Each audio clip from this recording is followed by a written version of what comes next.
देश में पवनों चले पुरवाई, हो मेरे देश में। हिंदी सिनेमा के महान गायक मोहम्मद रफी किसी परिचय या पुरस्कार के मोहताज नहीं रहे। उड़ जा रे पंछी के अब ये देश हुआ बे। उनकी सुरीली आवाज ने लाखों करोड़ों दिलों पर राज किया और वे आज भी करोड़ों लोगों के दिलों में बसते हैं। जहाँ डाल डाल पर सोने की चिड़िया करती है बसेरा। लेकिन इतिहास में एक ऐसा अवसर आया जब नियति ने मोहम्मद रफी और लता मंगेशकर दोनों को समान रूप से अपनी छाप छोड़ने का मौका दिया। आखिर ऐसा क्या हुआ कि इस ऐतिहासिक क्षण में लता मंगेशकर आगे निकल गईं और मोहम्मद रफी पीछे रह गए? अगर उस दिन मोहम्मद रफी का प्रदर्शन निर्णायक साबित होता तो शायद राष्ट्रीय स्तर पर जो स्थान लता मंगेशकर को मिला वह मोहम्मद रफी को मिलता। इस पूरे घटनाक्रम को समझने के लिए आइए जानते हैं विस्तार से।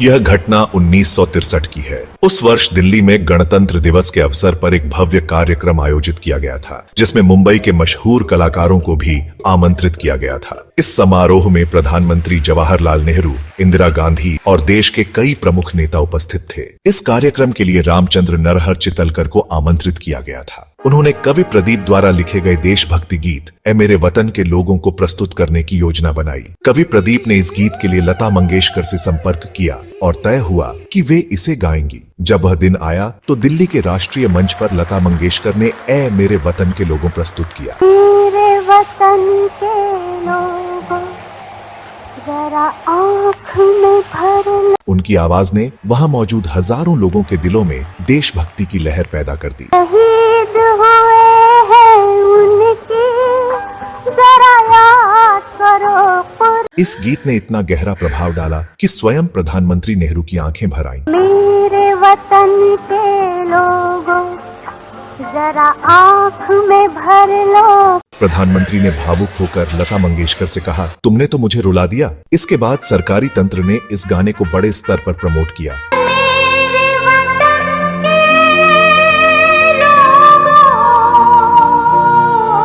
यह गीत ओनल इंडिया रेडियो और विविध भारतीय पर बार बार प्रसारित हुआ और HMV ने इसका रिकॉर्ड बनाकर बाजार में उतार दिया। देखते ही देखते यह गीत पूरे देश में लोकप्रिय हो गया और लता मंगेशकर देशभक्ति का प्रतीक बन गई।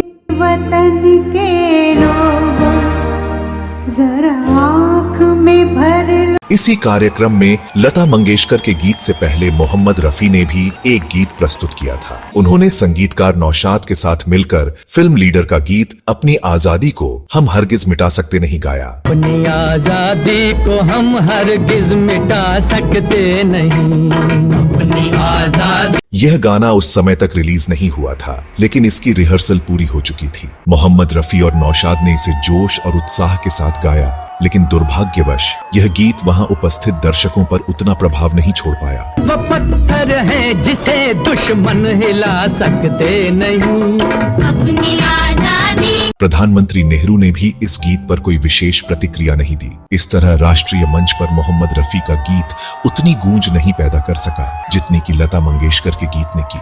उस दिन मेरे वतन के लोगों ने जो ऐतिहासिक प्रभाव डाला वह आज भी लोगों के दिलों में बसा हुआ है।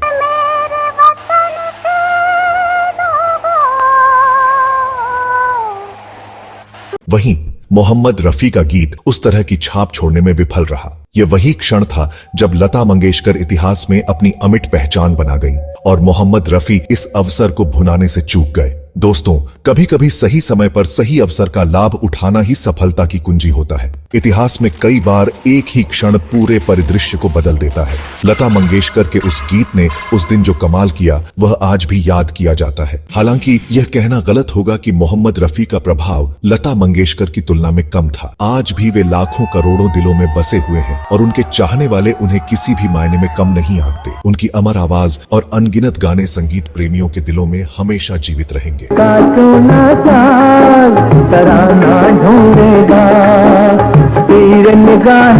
अगर आपको यह जानकारी पसंद आई हो तो वीडियो को लाइक करें, शेयर करें और हमारे चैनल को सब्सक्राइब करें। नमस्कार।